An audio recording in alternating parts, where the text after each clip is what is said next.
സാധാരണക്കാരനെ പാവപ്പെട്ട പട്ടികജാതി അതുപോലുള്ള വിഭാഗത്തിൽ കിട്ടേണ്ട കാശ് നഷ്ടപ്പെടുത്തണോ വേണ്ടെന്നുള്ള പ്രശ്നമാണുള്ളത്. കേന്ദ്ര ഗവൺമെന്റ് പറഞ്ഞ തെറ്റായ സിലബസ് കൊണ്ടുവരുന്നില്ല.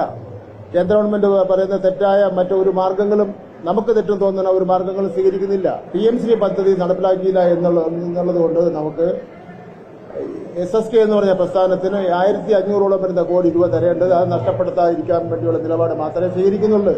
ഒന്നിത് കേരളത്തിലെ 47 ലക്ഷത്തോളം വരുന്ന വിദ്യാർത്ഥികളെ പ്രത്യക്ഷമായും പരോക്ഷമായും അവരെ ബാധിക്കുന്ന പ്രശ്നമാണ്. അതിനുവേണ്ടി ലഭിക്കുന്ന ഫണ്ട് നമ്മൾ ഒരു കാരണവശാലും ഒഴിവാക്കേണ്ടതില്ല. രണ്ടാമത്തെ കാര്യം, ഫണ്ട് വാങ്ങുന്നത് കേരളത്തിന്റെ വിദ്യാഭ്യാസ പാരമ്പര്യമുണ്ട്.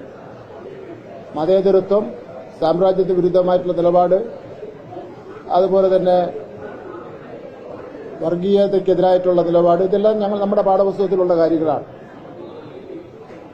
അതെല്ലാം ഉൾക്കൊണ്ടുള്ള പാഠപുസ്തകമാണ് നമ്മൾ ഇറക്കിയത്. ഇതിൽ പ്രത്യേകം NEP-യിൽ പറയുന്നുണ്ട്,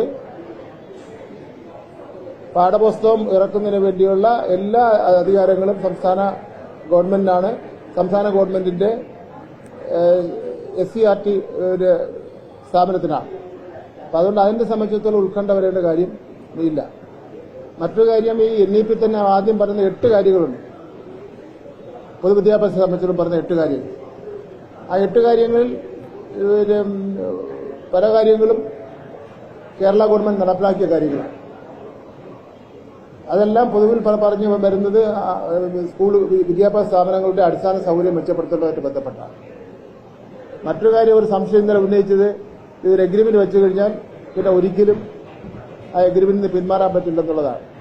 നമ്മൾ വെച്ചിട്ടുള്ള MOU-ൽ കൃത്യമായിട്ട് തന്നെ പറയുന്നുണ്ട്, ഇത് ഏത് നിമിഷം വേണോ ഈ MOU-ൽ നിന്ന് പിന്മാറണമെങ്കിൽ ഇരു കക്ഷികളും നമ്മൾ ആലോചിച്ചിട്ട് വേണം പിന്മാറേണ്ടത്. അങ്ങനെ ഒരു തീരുമാനം എടുക്കുന്നതിന് വേണ്ടിയുള്ള അവകാശം 2 കക്ഷികൾക്കുമുണ്ട്. എന്ന് മാത്രമല്ല, അങ്ങനെ ഒരു ഇരു കക്ഷികളും യോജിച്ചൊരു തീരുമാനം എടുത്തില്ലെങ്കിൽ കോടതി പോകാനുള്ള അവകാശവും ഇത് പറയുന്നു. അപ്പോ കേരളത്തിലെ ഇന്നലെ വരെ തുടർന്ന് വന്നിട്ടുള്ള ഇടതുപക്ഷ ജനാധിപത്യ പ്രസ്ഥാനത്തിന്റെ വിദ്യാഭ്യാസ നയം ഒരു കാരണവശാലും അടിയറ വയ്ക്കുന്ന പ്രശ്നമേയില്ല. ഇന്നലെ BJP-യുടെ നേതാവ് സുരേന്ദ്രൻ പറയുന്നത് കേട്ടു, ദേശീയ അടിസ്ഥാനത്തിലുള്ള RSS-ന്റെയും അതുപോലെ ഉള്ള ആൾക്കാരുടെ ചരിത്രവും അവരുടെ പ്രവർത്തന ശൈലിയൊക്കെ തന്നെ ഞങ്ങൾ കേരളത്തിലെ വിദ്യാർത്ഥികളെ പാഠപുസ്തകത്തിലൂടെ പഠിപ്പിക്കും എന്നാണ് പറയുന്നത്. അത് ഒരു കാരണവശാലും കേരളത്തിൽ നടക്കാൻ പോകുന്ന കാര്യമല്ല.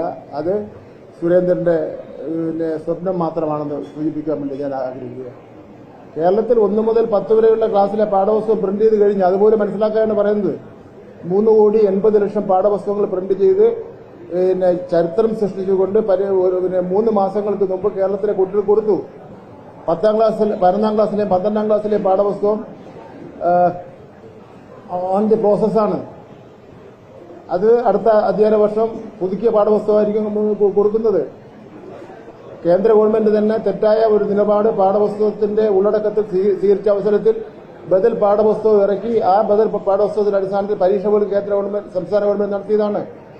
പക്ഷേ ഈ കാര്യങ്ങളെല്ലാം പറയുമ്പോഴും കേന്ദ്ര ഗവൺമെന്റിന് കിട്ടേണ്ട ഫണ്ട് നമ്മൾ എന്തിനു ഉപേക്ഷിക്കപ്പെടുന്നു എന്നുള്ള പ്രശ്നമാണുള്ളത്. ഈ 2 കാര്യങ്ങളും കൂടെ ക്ലിയറാക്കാൻ വേണ്ടിയാണ് ഞാൻ നിങ്ങൾ വന്നപ്പോൾ ചോദിച്ചപ്പോൾ നിങ്ങളോട്ടൊരു പടക്കം വേണ്ട എന്ന് പറഞ്ഞ് ഇത്രയും കാര്യം പറയാൻ വേണ്ടി തീരുമാനിച്ചിട്ടുള്ളത്. ഞാൻ ഇപ്പോഴേ പറയുന്നു, ഇന്നലെയും പറഞ്ഞാൽ നമുക്ക് അതിന്റെ ഡീറ്റെയിൽസ് ആയിട്ട് പറഞ്ഞ് നമുക്കുള്ള സൗഹൃദം ഇല്ലാതാവില്ല. ഇനി വീണ്ടും പഴയ രൂപത്തിൽ ചോദിച്ചാൽ ഞാൻ ആൻസർ ചെയ്യില്ല.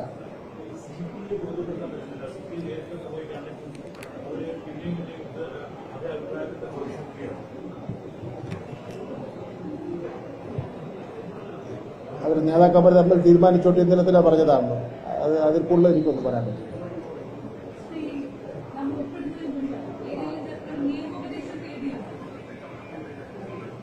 അതല്ല, നിയമോപദേശം തേടിയിട്ടില്ല. നിയമോപദേശത്തിന്റെ കാര്യമൊന്നുമില്ല. ഇതൊരു ഡിപ്പാർട്ട്മെന്റിൽ വരാനായിട്ടുള്ള നടപടിക്രമം മാത്രമാണ്. ആ നടപടിയെല്ലാം പ്രോസസ്സെല്ലാം പൂർത്തീകരിച്ചു കഴിഞ്ഞു.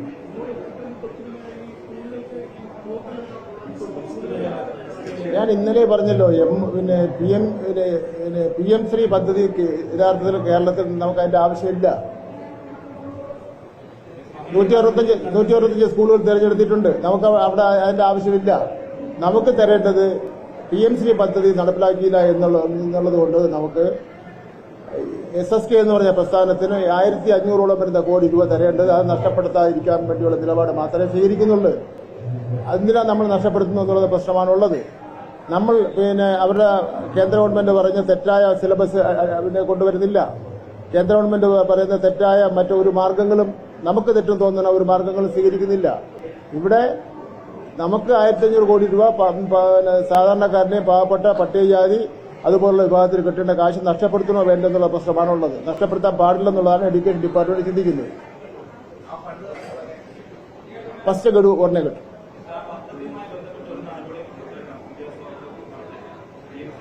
ഒന്നും നടന്നില്ല, ഒറ്റ കാര്യം ചെയ്തിട്ടില്ല.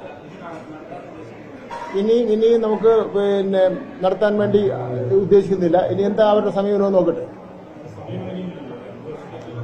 2077 കഴിയും. 2027 അതെ. അത്ര കൃത്യം ഞാൻ ഓർമ്മയില്ല.